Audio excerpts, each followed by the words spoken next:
Hello, I am David and I am running to be your next student president. Some of you may know this, some of you may not, because you may not have seen my other videos, or may not have received a flyer or one of my business cards. You may have also noticed, if you've seen my videos, that this is very low key, very low standard to what has been produced already. And that's because my campaign team have no input into this now. This is me speaking to you. You the voters, you the students who make up this university, who make it what it is. So, first thing I want to do is address my campaign team and say thank you to them. They are 12 of the most talented individuals I have ever had the pleasure to work with, and the fact that they don't expect anything in return for giving up these amount of hours, that really touched me. Because I'm an underdog, because I'm up against the current student president, which is going to be challenging, but I hope that everyone tries to get to the ballot boxes on the 3rd and 4th of March, at the entrance of the university to cast a vote for change, But I don't want people to be making the vote because of experience, because I have experience. I've been a class rep for 4 years and a member of the school academic board for 3. The School Academic Board, for those who don't know what it is a board that makes a lot of module changes, and I'm the one for School of Health Sciences. Now, joining that job, I've had to argue for the students from their point of view, and I've done that effectively because a lot of the feedback I've had from like the dean and the head of division has been really positive, and even the academics who lecture you each and every single day have commented on how hard I work and how balanced I am, and the fact that I am very student orientated. But don't take my word for that. If you don't believe me, go out and ask one of your lecturers if you're a health science student, if they know who I am and if they've had dealings with me in the past, because you'll find that they'll say the same thing. Yeah, Davis, he works for the students. So, what is it about me that makes me the ideal student president? Well, I'm a good listener. That's the first quality I have. I don't mind giving maybe a minute of my time to you, or even an hour, or even 2 hours to you to listen to your problems, whether they be academic or personal. Because to be a leader of the student union, you've got to have a multitude of skills. You've got to be able to think outside the box, but you've also got to be able to listen to the student voice. I don't want to be making changes that go against the majority of students' opinion. I want the students to be coming to me and saying, no, David, we don't agree with that. Or if an officer or even the vice president pass something that you don't agree with, I want to be arguing against that. For example, module changes, because the student president is an academic officer who represents you when it comes to module changes, to timetabling and stuff like that. Do I have the drive to do it? Yes.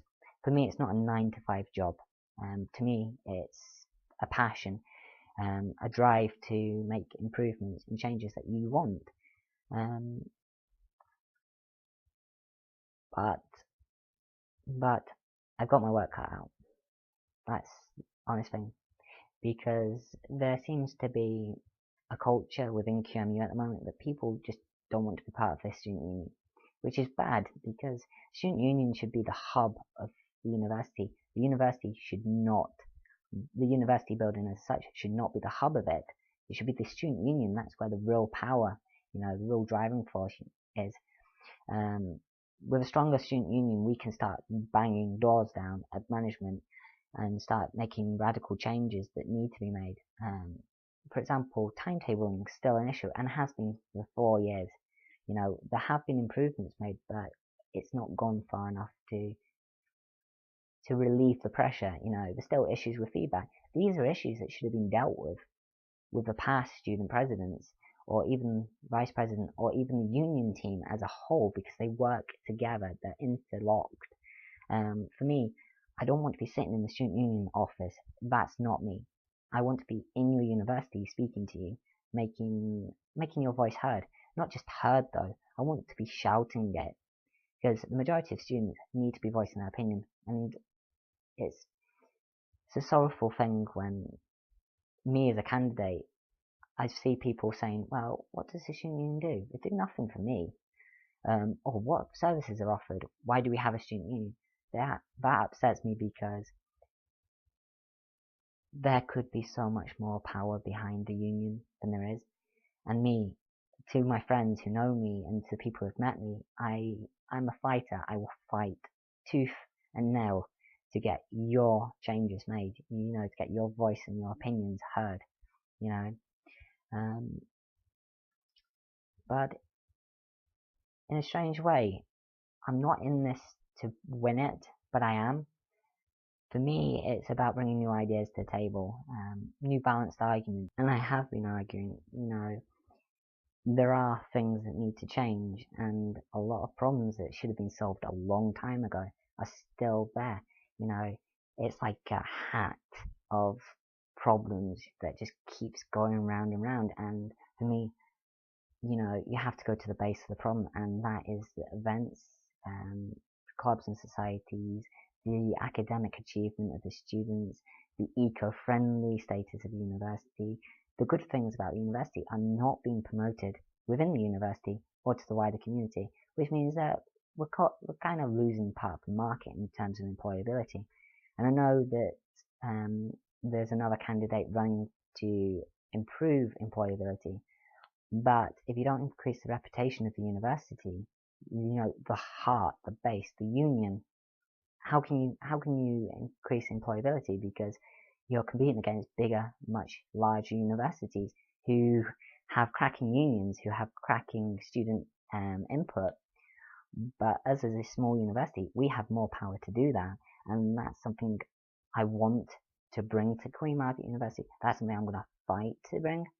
I'm sick and tired of red tape. Even sitting on the school academic board, there's red tape, things I can't say or do, but that's why I want transparency. If I say at a meeting, oh no, that module change, for example, is completely terrible, I want that to be fed back to students. I want more openness, so you, the students, know what's going on in your university. A big part of Queen Margaret University is, because it's small, we have the power to change. We can tick and tack at the small problems, like improving certain facilities and services, but do they benefit the majority of the students, or are we touching base only with the minority? The fact is, a lot of students have lost the connection with the union because they're like, it's a Maggie's, it's a bar, you drink alcohol. Well, what about the students who don't drink alcohol? How does Maggie's offer them something different, something that doesn't revolve around alcohol or just pool or something like that? For me, I want my student union to be full of events, excitement, buzz. There was an event recently held by the union, and I don't think I can mention it because I'm not supposed to endorse myself at events, which is part of the honesty and integrity that I show. But that event was really, really successful, and it cost the union nothing to do it, but it raised so much money for charity, which to me, as a student, is amazing. A lot of people got really into it, including myself. I managed to get 2 cocktails out of it. But I think the biggest point I want to make is, yeah, I've got experience. Yeah, I'm a good listener. Yeah, I'll fight. But at the end of the day, it's your votes that count. If you think that my manifesto is unachievable, or you believe that I'm not the right candidate, then fair enough. But I will put myself out there. I will try and approach you, and I hope that you'll try and approach me too. Because it's hard for me to run as candidate against Fergus, because he is established. But I hope that my honesty, the kind of person I am, and my willingness to really go for it, I'm not going to do this by half measures. I'm going to really go for it and really try and get some changes made, because we are a small university, but why should we not be proud to stand up against the bigger universities and shout, we are Queen Margaret University and we are proud to be counted? And the only way to do that is by making your voice, the students, heard, and putting the union back into your union. Hey, hey, hey, hey.